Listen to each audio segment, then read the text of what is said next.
Legend has it that every once in a blue moon, Nintendo will forego their stubbornness and listen. Mario Kart World.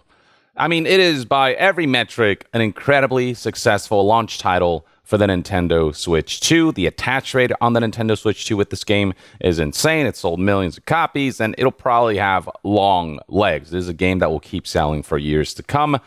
But there is one area where Nintendo screwed the pooch a little bit, and that is where online multiplayer is concerned. I discussed this in a video titled Nintendo Infuriate Mario Kart Players, Nintendo Face Mass Revolt, Anger Mario Kart Players with an Awful New Update. What did this update entail? Well, it garnered enough backlash that the Metascore, the user score specifically, did sink by a significant amount.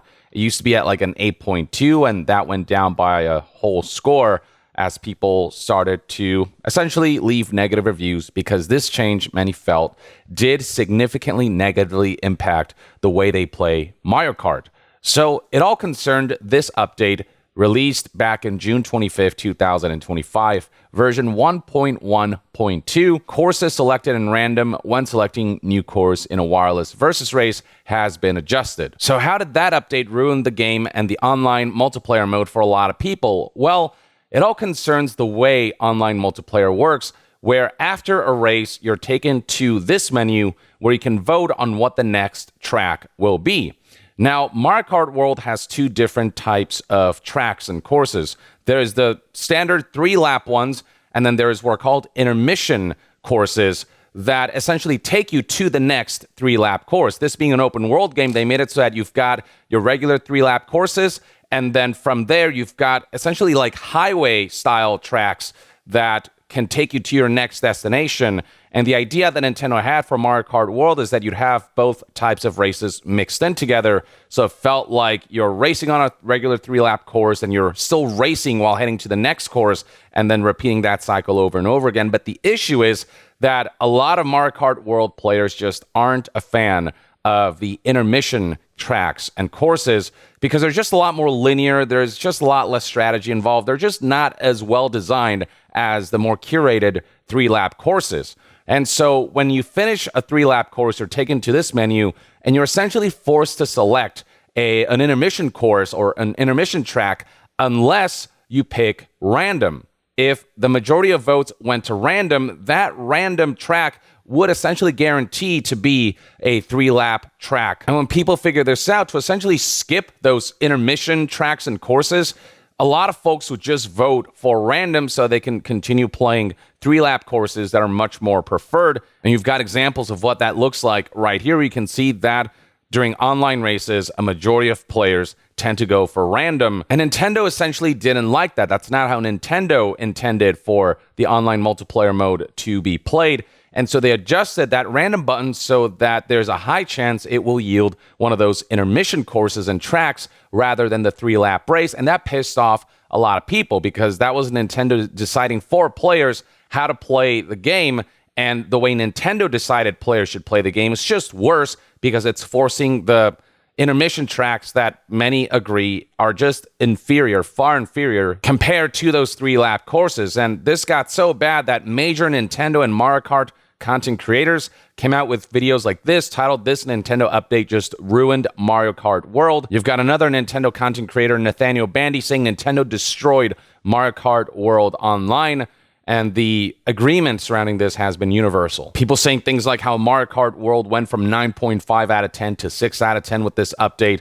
Other folks like on the Mario Kart World subreddit highlighting how this update broke their heart because people find those intermission tracks to be that much more of a lesser experience than the 3-lap tracks that they really enjoy. So yeah, the backlash has been pretty severe, pretty widespread. Hell, even when I asked one of my siblings who is really deep into Mario Kart World right now what they thought about the change, they said that they didn't like it. They didn't like the way Nintendo was forcing you to play a certain way when universally there's a much more preferred way of playing the title. It just felt very controlling, which is kind of how Nintendo is. It's their way or the highway, no pun intended. Instead of leaning into what the big hardcore fans and community members of a game want and what their inclinations are as far as discoveries of new game mechanics or, preferred ways to play the game is concerned.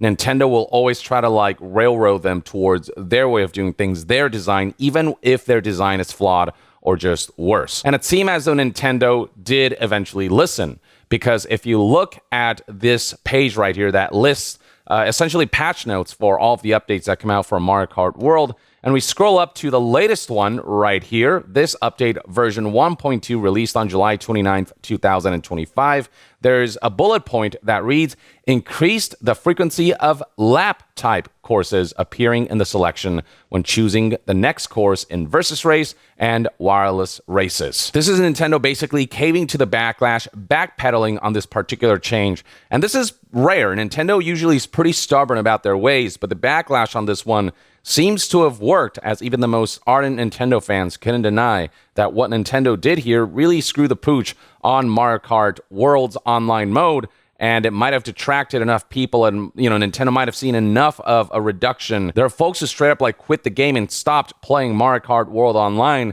because the way Nintendo forced them to play was just that detrimental to the experience. It made playing Mario Kart online that much more of a chore, because the intermission tracks are really just that unpopular. It seemed as though the backlash and the general sentiment surrounding that change Nintendo made to that random button were negative enough and were impactful enough that Nintendo did decide to let go of their stubbornness and ultimately, try to fix this issue and meet players halfway on this front by making it so that lap-type courses appear more frequently and that they're more of an option instead of railroading players into those infamous intermission tracks. And beyond that, this update did release a bunch of quality of life improvements and changes and additions that you can read right here that does improve the game significantly, with a couple rebalancings here and there and a ton of fixes. So this is a pretty good update overall. Now, of course, people will be testing exactly what increased frequency of lap-type courses looks like when implemented and when testing it out. So I'm sure we'll hear about this over the next few days in terms of whether this is a real solution or if Nintendo, did that whole 2 steps forward, 1 step back maneuver, where at the end of the day, they still took a step forward in their intent that people didn't like. So we'll see if this update is legitimate or an attempt to obfuscate the fact that not a whole lot is different. But so far, this update and Nintendo's backpedaling has received a lot of positive reception. So folks like Sonico here, for example, tweeting, they save Mario Kart World generation update. The fact that the increased frequency of lap-type courses has been implemented has garnered millions of views and tens of thousands of likes on this one tweet alone, and plenty of other folks on social media expressing the same sentiment. The addition of new options like making it so that during versus races, there's no computer, so it's almost like this practice mode for the courses. Like, that's a great quality of life addition and change that people are all about. And here we have another individual discussing this latest update on Mario Kart World, how 3-lap courses will appear more often, and then some rebalancings like how CPUs are made weaker, and then new stuff, new features like how there's a mushroom-only option in Versus. So that way you have a Versus option that's less about the chaos of the items and more about just straight skill. Folks are celebrating with memes like this, where it almost seems like a miracle that this happened, because again, Nintendo's track record is usually they're so stubborn about how they do things that usually they ignore backlash and they just keep on the path forward, the misguided path forward. But in this scenario, they actually decided to listen to the community and placate them. But yeah, being vocal is not a pointless endeavor. Every once in a while, there will be enough of a rally, enough of a community outcry that when something becomes very universal in its criticism, there is a pretty good chance, there's a decent chance that even the most stubborn companies like Nintendo will enact the proper changes and realize that, the feedback does mean something and it does ultimately help improve your game. That Nintendo isn't all-knowing. They had certain intentions, but it didn't quite hit the way they wanted. And they have to adapt. They can't just be stubborn and, be unbending. Sometimes they have to bend to the will of people who, universally have tested the game and said, this is worse. Like when it comes to especially online modes where people are really involved and, where they're really invested in those kinds of modes, it's especially important to listen to the community if you want a game like this, its online mode in particular, to be alive and to have a thriving community for many, many years to come. It's so easy with, especially how many online games are out there right now, it's so easy for you to lose your audience base if it feels like there's enough friction between the gameplay experience and the fun that players can have, especially if you're too stubborn to really enact the changes that the community is suggesting, especially when the feedback is as universal as it has been with Mario Kart World. I think Nintendo could take it even a step further and make it so that intermission courses and tracks aren't an option at all in certain modes, where it is just all 3-lap courses, which is how a lot of the more hardcore players like to play. I know Nintendo's all about making things family friendly, but you just have to realize that your games have that simplicity with a lot of depth underneath. You know, it's that simple to pick up, hard to master kind of a thing that makes Nintendo games really special. It's why people enjoy games like Super Smash Bros., which on the surface looks simple, but you got all this tech that actually really makes the gameplay more complex than it looks on the surface. And Nintendo, I think, has to lean towards that and give the hardcore crowd something to grasp. And it's all about just giving players options, giving them modes, and giving them ways to toggle things on and off like that. To me, that is the ideal solution. As long as players have the choice, instead of Nintendo making the choices for them, then they can play in the way that they want, and you can make everyone happy. And so that's, I think, the course to go. This is a good first step forward, assuming that the update works as intended and that over the next few days when people test this out, they feel like they can engage with 3-lap courses more frequently. If for whatever reason this update is a red herring, then I'll certainly be updating you guys on this, and I'm sure the Mario Kart community will be vocal about that. In the meantime, though, this is everything you need to know about the latest in regards to this particular controversial aspect of Mario Kart World. Let me know in the comments below what your thoughts and opinions are on this update. And if you yourself are a Mario Kart World aficionado and you've engaged with this online mode, have you noticed significant enough differences? Has Nintendo curved things enough towards what players wanted, where it, quote unquote, saves Mario Kart World's online mode?